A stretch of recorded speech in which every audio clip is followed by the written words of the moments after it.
Hello student.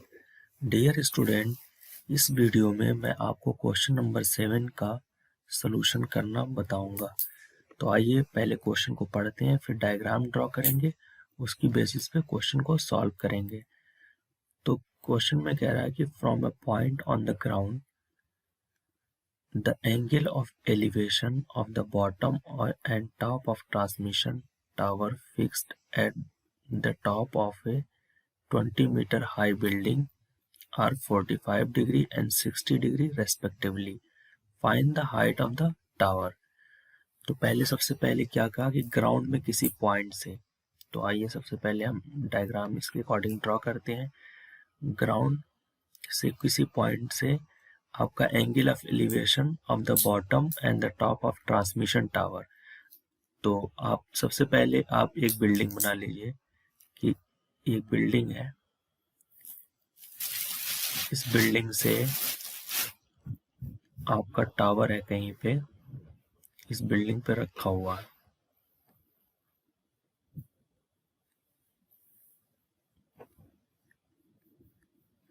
ये suppose आपका इस तरह का बिल्डिंग है, इस पे आपका एक टावर रखा हुआ है।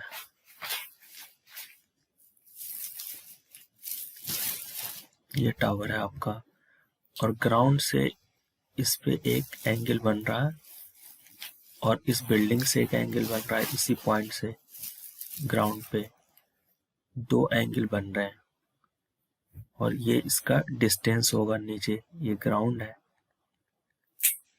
ओके। तो यहाँ से पहला जो एंगल बिल्डिंग के साथ बन रहा है, ये आपका 45 डिग्री का बन रहा है।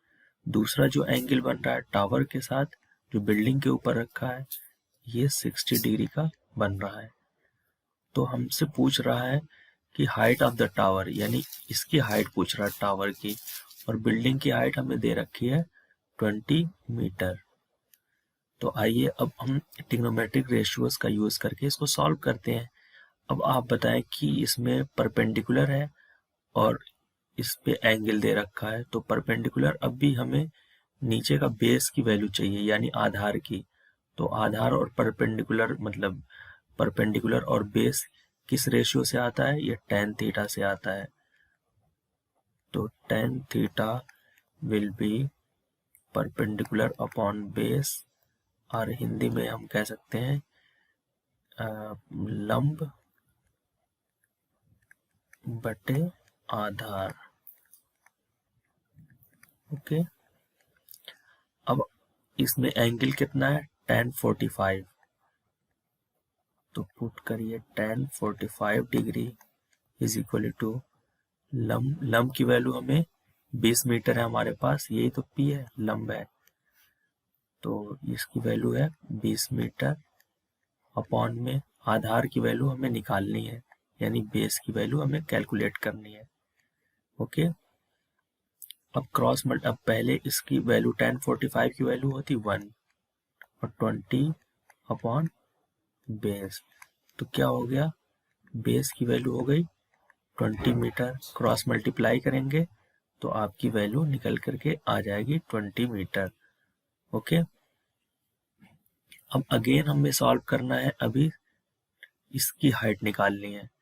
तो हमें पता चल गया कि बेस की जो ये डिस्टेंस है टोटल, इस पॉइंट से और उस बिल्डिंग का डिस्टेंस, वो है 20 मीटर का, राइट। अब हम सॉल्व करेंगे इसको इसके दूसरे वाले एंगल के साथ, tan 60 के साथ। tan 60 डिग्री, अब ये देखें, ये हाइट हमें पता है 20 मीटर, प्लस ये हाइट नहीं पता, वही कैलकुलेट करना है। तो total height h plus 20 metre हो जाएगी, और बेस की वैल्यू अब हमने कैलकुलेट कर लिया, ये भी 20 मीटर है, राइट। अब tan 60 की वैल्यू होती है हमारे पास √3, h प्लस 20 मीटर बाई 20। फिर क्रॉस मल्टीप्लाई करिए, क्रॉस मल्टीप्लाई करेंगे तो h plus 20 metre is equal to 20√3। अब फिर h की वैल्यू क्या हो जाएगी? 20√3 माइनस 20 मीटर, इस 20 को हम इधर को मूव करा रहे हैं, तो अब h इज इक्वल टू क्या हो जाएगा, 20 कॉमन ले लिया हमने, तो √3 माइनस 1 मीटर, और यही आपका आंसर हो जाएगा, हाइट ऑफ द टावर निकल जाएगा।